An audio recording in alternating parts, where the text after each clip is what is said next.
3, 2, 1.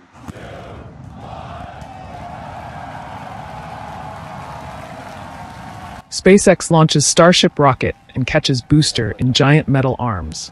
Elon Musk's enormous rocket sets off on boldest test flight yet as it targets controlled splashdown in Indian Ocean. SpaceX launched its enormous Starship rocket on Sunday on its boldest test flight yet, catching the returning booster back at the pad with mechanical arms. Towering almost to 121 meters, 400 feet, the empty Starship blasted off at sunrise from the southern tip of Texas near the Mexican border. It arced over the Gulf of Mexico, like the 4 Starships before it that ended up being destroyed, either soon after liftoff or while ditching into the sea. The last one, in June, was the most successful yet, completing its flight without exploding. This time, the SpaceX founder and chief executive, Elon Musk, upped the challenge and risk.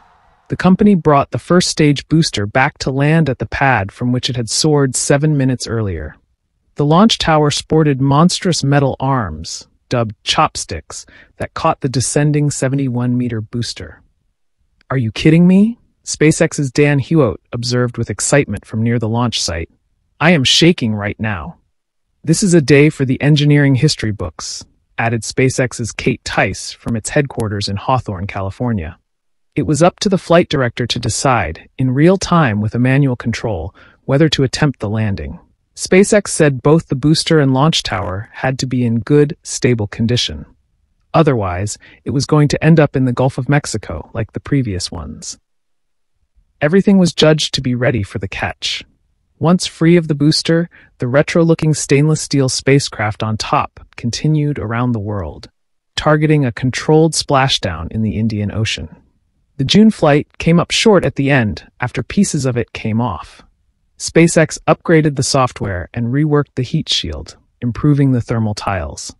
SpaceX has been recovering the first stage boosters of its smaller Falcon 9 rockets for 9 years, after delivering satellites and crews to orbit from Florida or California. But they land on floating ocean platforms or on concrete slabs several miles from their launch pads, not on them. Recycling Falcon boosters has sped up the launch rate and saved SpaceX millions. Musk intends to do the same for the Starship, the biggest and most powerful rocket ever built, with 33 methane fuel engines on the booster alone. NASA has ordered 2 Starships to land astronauts on the Moon later this decade. SpaceX intends to use the Starship to send people and supplies to the Moon and eventually Mars.